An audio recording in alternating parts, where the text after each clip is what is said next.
Hello, friends, and welcome to the first official video on the Scholars Retreat YouTube channel. Let me start off by saying I know the audio quality right now is absolutely garbage, and that will be changing next week. I'm currently on vacation, and my nice microphone and setup that I have at my main residence is currently not with me, so we're dealing with the shitty Logitech microphone. But don't worry, that will change in a week's time. Do not fret. I hope you can put up with it for this video.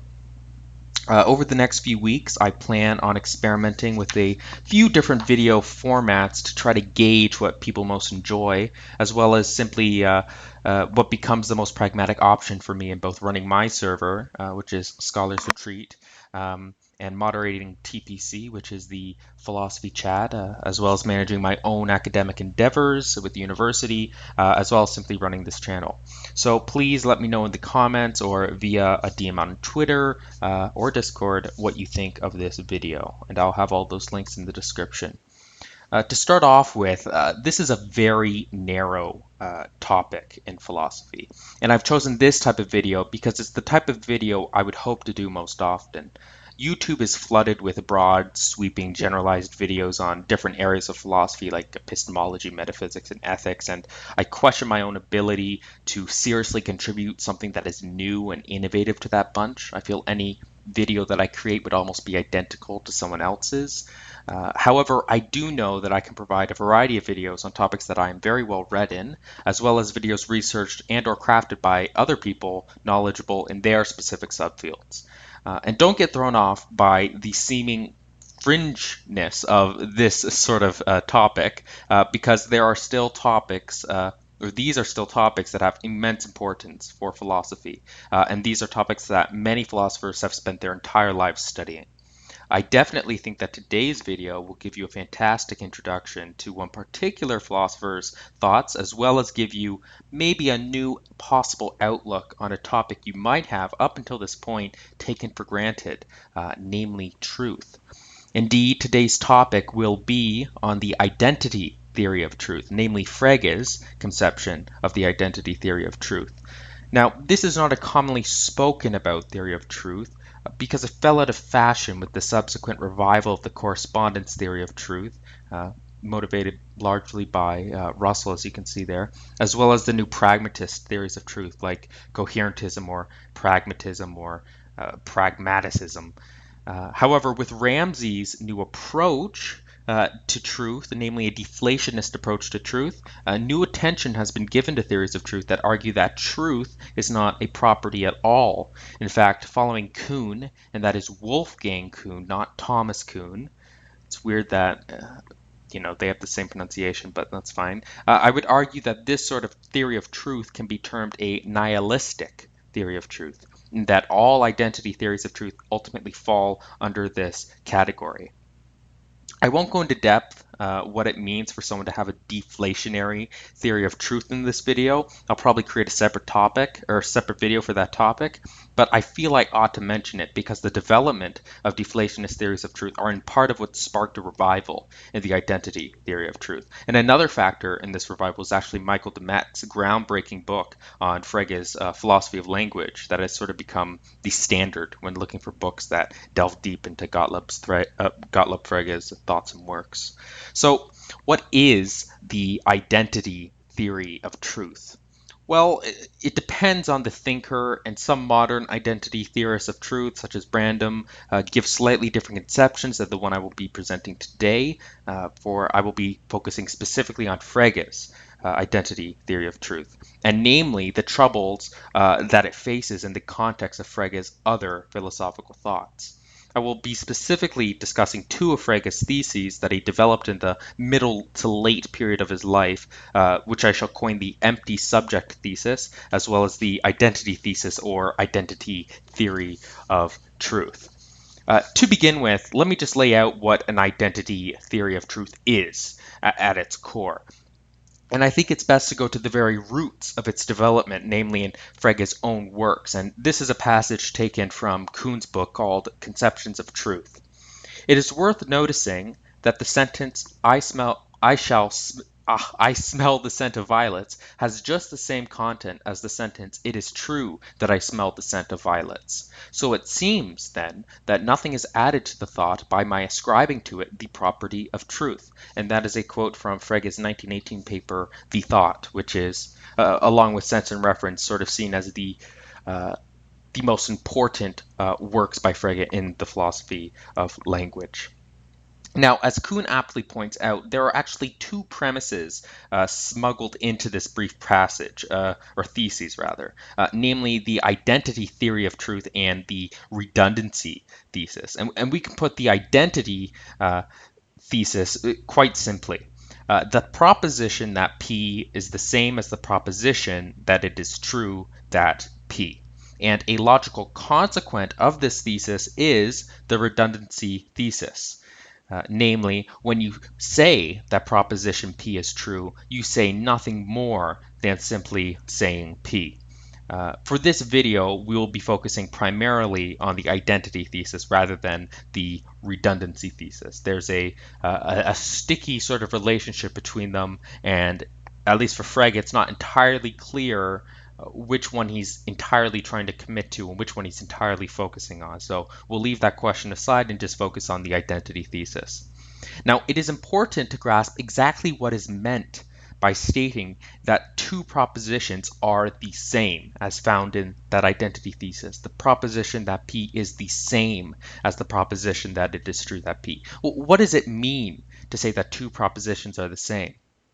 Well, for Frege, saying that two propositions are the same does not mean that two sentences are the same, okay? So that is, two sentences with a different grammatical structure need not be identical for the propositions they express to be identical. So for example, consider these two sentences. P, if it rains, then the grass is wet, as well as Q, the grass will be wet if it rains. It is true that these sentences are grammatically different, namely the structure of the material conditions has been reversed. In sentence P, the if clause comes prior to the then clause, while in sentence Q, the then clause comes prior to the if clause. However, and this is something Frege constantly stressed, the propositions that the sentences express are identical. Indeed, the sense of the sentences are identical. The sense. Frege distinguishes between the sense of a sentence or expression and the tone of a sentence or expression. Now, there are issues with translation in Frege's work, and so we have a variety of words that ultimately express what Frege means by tone, such as illumination or coloring, but they all ultimately sort of mean the same thing.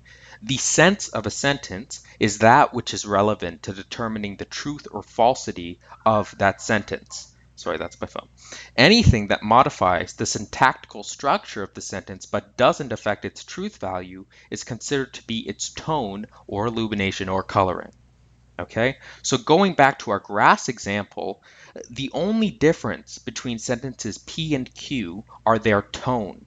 But because there is no difference in how their truth value is arrived at, their sense is completely identical. And I will make a separate video, absolutely, explaining Frege's ingenious and absolutely revolutionary method of determining the truth values of sentences through what we now call quantification, but I'll set that aside for now. So with this terminology, what is meant by the saying that two propositions are the same is simply that the two sentences have the same sense. Thus, the identity thesis can be restated as follows. The proposition that P is sense identical to the proposition that it is true that P.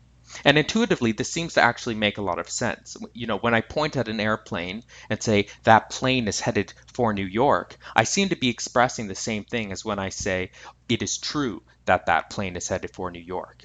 Now, it may be the case that my choice of words impacts the way my sentence is understood. For example, by adding the predicate "it is true" to the sentence, it may seem that I am more confident in my ability to know something. However, this seemingly does not alter the sense of the original proposition, namely that the plane is headed for New York.